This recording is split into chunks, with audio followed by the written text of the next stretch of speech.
The sky above the alien capital burned with red clouds that glowed like fire. The once shining towers of the Sarathi Empire trembled as enemy bombardment shook the ground. Sirens wailed across the royal city, and the streets below filled with citizens running for safety. Inside the Crystal Palace at the heart of it all, the alien Empress stood before her throne, surrounded by her royal guards. She had ruled her empire for many years with calm grace and wisdom. Her name was Empress Saralyn, a tall being with silver-blue skin that shimmered faintly under the palace lights. Her golden eyes reflected both pride and fear. Around her guards shifted uneasily as the booming sounds grew louder. The invaders had broken through the last planetary defense ring. Every guard in the room wore ceremonial armor with the royal crest of the Empire. They had been trained to defend the Empress with their lives. But now, as the walls trembled and the lights flickered, their courage began to fade. The Empress could see it, the fear that made even the proudest warriors take a step back. Among them stood one figure who looked completely different. His armor was old and scratched, painted in dull gray tones. He was a human soldier from Earth, assigned to protect the Empress after saving her once during a diplomatic attack months ago. His name was Lieutenant Marcus Hale. Marcus was not tall compared to the Sarathi soldiers, nor did his armor shine. But his stance was steady, his expression calm, and his rifle hung loosely but ready in his hands. The Empress had often wondered what made humans so strange, so fragile in body yet so stubborn in spirit. Now she was about to see it again. A deafening explosion hit near the palace gates. The floor shook hard enough to throw the guards off balance. Cracks ran through the marble floor. One of the alien guards shouted, "The enemy has breached the inner defense. We must evacuate the Empress immediately." Before the Empress could respond, panic spread. Several guards dropped their weapons and ran for the rear exits. Others followed, their fear stronger than their loyalty. In seconds, the royal hall that had once echoed with vows of honor turned into a scene of chaos. The Empress called out, "Stop! I command you to stand your ground." But her voice, though royal, could not stop the fear that had taken hold. When the last few guards fled, only Marcus remained. The Empress looked around, stunned. Her people, her most trusted defenders, had abandoned her. For a moment she felt utterly alone. Then she saw Marcus still standing beside her throne, his eyes focused on the entrance. "Lieutenant," she said quietly, her voice trembling, "they're gone. You should go too. There's nothing left to defend." Marcus turned his head slightly, his tone calm. "With respect, Your Majesty, my orders are to protect you, and I don't plan to disobey them now." The Empress stared at him. "You would stay even when the others have run?" He gave a small, tired smile. "Someone has to stand their ground." Outside, the enemy's roar grew louder. The invading army, machines, and alien mercenaries stormed through the palace gates. Through the smoke and fire, Marcus could see the shadows of their weapons glowing. He moved in front of the Empress and began setting up defensive positions. He pulled over an overturned table and used it as a shield barrier. His movements were fast but controlled. The Empress stood frozen, watching the human soldier act with quiet purpose. He wasn't panicking. He wasn't shouting. He simply worked as if this moment was no different from a morning routine. "Get behind me, Your Majesty," he said firmly. The Empress hesitated. "You'll die fighting them." He checked his weapon and replied softly, "Then I'll make it count." The palace doors exploded inward, filling the room with smoke and dust. Energy bolts shot through the air, lighting up the hall in flashes of blue and red. Marcus opened fire. Every burst from his rifle hit its mark. His training showed in every movement. Controlled breathing, sharp aim, steady rhythm. The Empress could hardly breathe. She watched the human move like a machine, ducking behind cover, reloading with perfect precision, firing only when sure. The invading soldiers fell one by one, unable to push through. Then his weapon overheated. Without hesitation, Marcus grabbed a fallen enemy's plasma gun and continued firing. He fought like a man who had already accepted his fate but refused to yield it easily. At one point, a blast threw him across the floor. The Empress gasped and stepped forward, but Marcus forced himself up again. He was bleeding slightly from a cut across his forehead, but he didn't stop. He stood once more between her and the advancing troops. The smoke grew thicker. The roof began to crumble. Through the dust, the Empress saw something she had never seen before: true courage without hope. Her heart pounded. For all her power and her empire's strength, it was this lone human who had shown her what loyalty truly meant. The enemy finally retreated to regroup. Marcus leaned against a shattered column, breathing heavily. His armor was blackened and cracked. The Empress walked toward him slowly. "Why did you do that?" she asked in a soft voice. "You could have escaped with the others."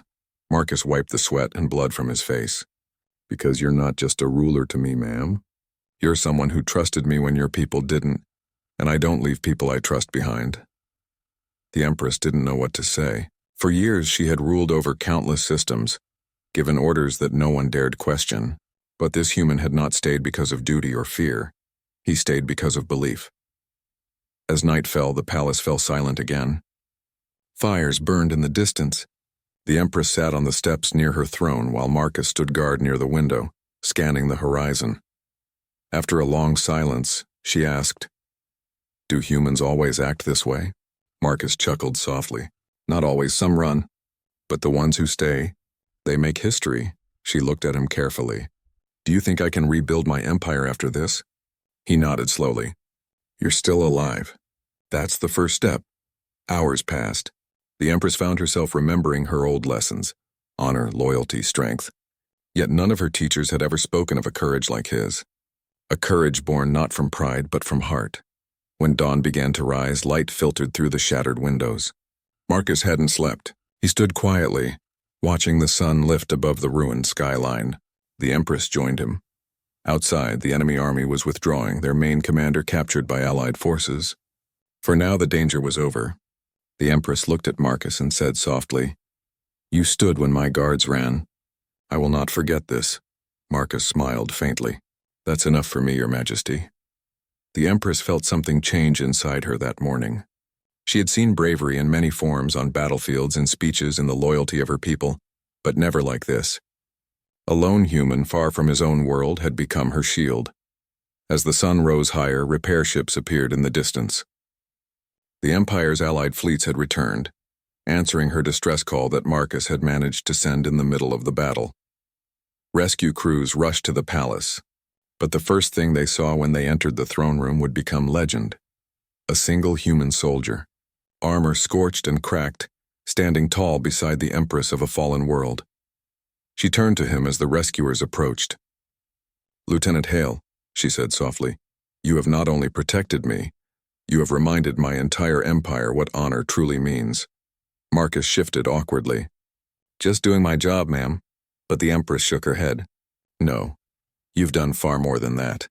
For the first time in her reign, she bowed her head slightly, not as a ruler, but as someone grateful. That moment was captured by the palace recorders before the systems failed completely. It spread across the galaxies, inspiring soldiers, leaders, and citizens alike. And somewhere, deep within the Empress's heart, a quiet truth took root. Courage is not born of rank or blood. It comes from those who stand when all others flee. As the rescue ships landed and the morning light grew brighter, Marcus finally allowed himself to sit, exhausted. The Empress stood beside him, silent but smiling faintly. For the first time since the war began, she felt hope return. And though the day ahead would bring rebuilding, politics, and endless challenges, she knew one thing clearly: she would never forget the human soldier who stayed when everyone else ran. The sun rose slowly over the ruined capital of the Sarathi Empire. The once bright towers were cracked and blackened, and smoke still floated lazily through the air. The city that had once been filled with songs and light now stood quiet, a shadow of its former glory. Yet in that silence, a new kind of strength was beginning to grow. The Empress Saralyn stood on the balcony of her damaged palace. The wind tugged at her torn royal cloak as she looked over the city. For the first time in her reign, she was not surrounded by her guards or nobles. Only one person stood behind her: Lieutenant Marcus Hale, the human soldier who had refused to abandon her. His armor was scratched, his arm wrapped in a simple bandage, but his posture remained straight and calm. She turned slightly toward him. "The Empire will never forget what you did yesterday," she said softly. Marcus shook his head. "I didn't do it for the Empire, Your Majesty. I did it because it was the right thing." The Empress smiled faintly.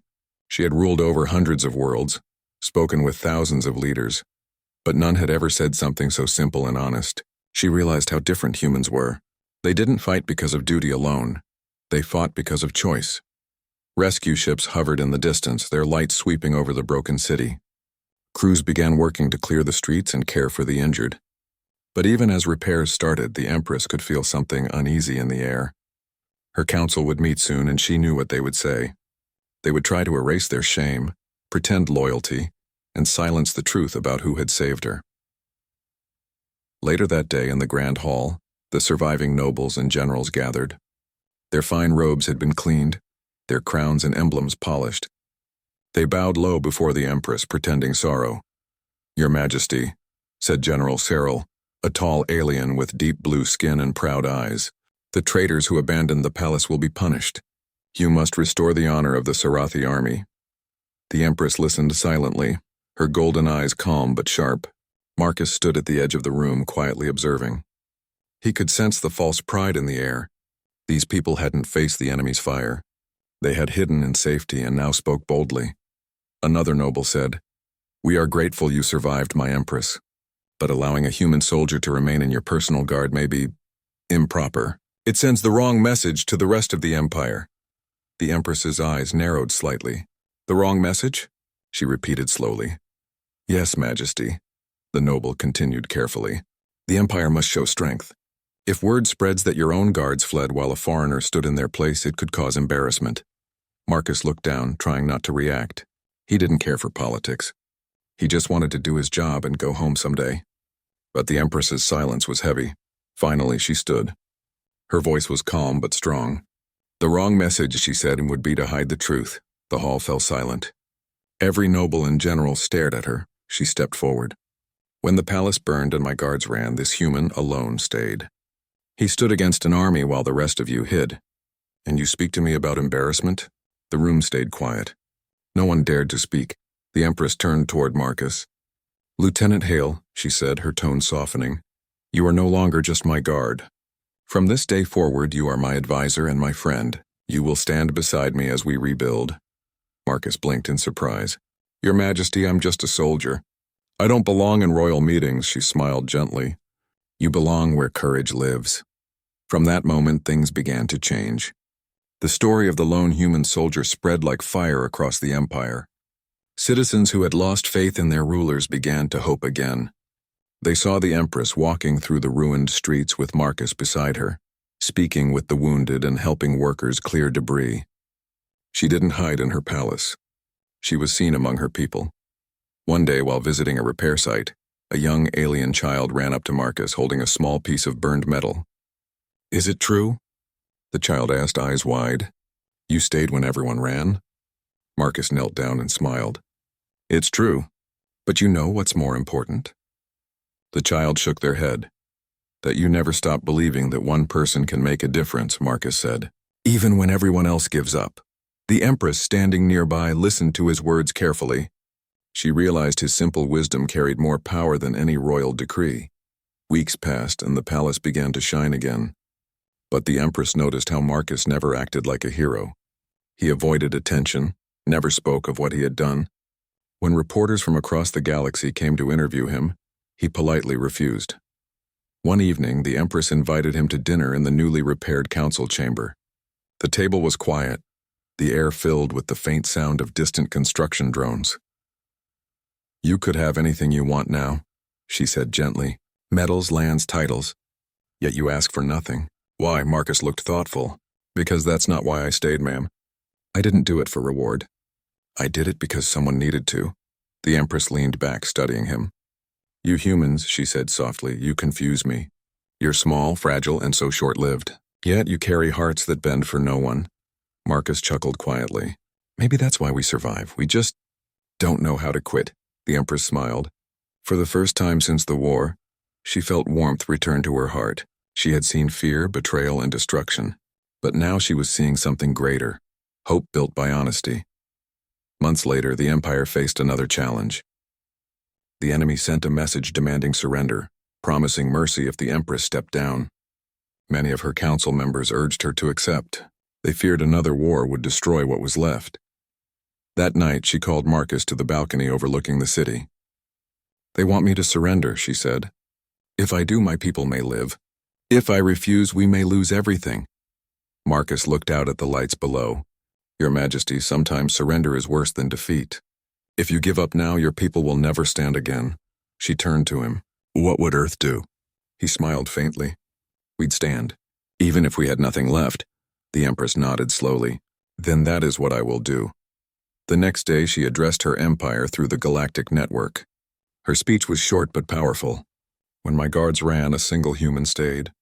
His courage reminded me of who we once were. From this day forward, the Sarathi Empire stands beside Earth. Together we will rebuild, not through fear but through honor. The announcement shook the galaxy. Some called it madness, others called it destiny. But among the people it became a spark of pride. The Empress had found her voice again, and her courage had been borrowed from a single human soldier. In the months that followed, new ships were built. Joint missions with Earth began. The old bitterness between humans and Sarathi faded, replaced by respect. The two species learned from each other, humans teaching resilience, Sarathi teaching discipline and patience. One evening, long after the rebuilding had begun, the Empress invited Marcus to a quiet garden near the palace. The night sky above was full of stars, brighter than ever. Flowers glowed faintly in the starlight. She said softly, I will soon have to return to the council on the homeworld. They will not understand why a human stands beside me. Marcus smiled. Then let them ask. You'll know what to tell them. She looked at him carefully. And what about you? Will you stay? He hesitated. I miss Earth, but I've come to care for your people too. The Empress nodded. Then stay as long as you wish. You have a place here, not as a guard, but as someone who reminds us what courage means. Years later, stories would be told across the stars of the human lieutenant who stood by the alien Empress when her empire fell. Children would repeat his name as a symbol of loyalty and hope. The tale would become legend. One man's courage had changed the fate of two worlds. Marcus never sought glory, but his actions became part of history. The Empress herself commissioned a statue, not of herself, but of a single soldier standing firm beside a cracked throne. The inscription beneath it read, He stood when all others fled. Whenever the Empress walked by it, she would pause for a moment and smile quietly. She remembered that night, the red sky, the sound of explosions, the calm voice of a human who refused to leave her side. Time moved forward, and alliances grew stronger. The Sarathi Empire and Earth built schools, hospitals, and colonies together. They shared their knowledge and culture. The galaxy began to see something new, a bond between two very different races built on respect and bravery. As the years passed, Marcus aged. He remained the Empress's advisor, though he always insisted she never treat him like royalty. When his strength began to fade, the Empress arranged for him to return to Earth surrounded by honor guards from both worlds. Before he left, she met him at the spaceport. Lieutenant Hale, she said softly, you once told me someone had to stand when everyone else runs. You did that, and because of you, my people learned to stand again. Marcus smiled faintly. And because of you, we learned that even the mightiest can still have kindness. They stood in silence for a long moment. Then the Empress stepped forward and bowed her head slightly. It was the same gesture she had made years ago, the one recorded across the Empire, the Empress bowing to the human soldier who had saved her. As his ship lifted off, she watched it disappear into the stars. She felt sadness but also peace, because some bonds live longer than time. Years later, after Marcus's passing, the Empress often spoke his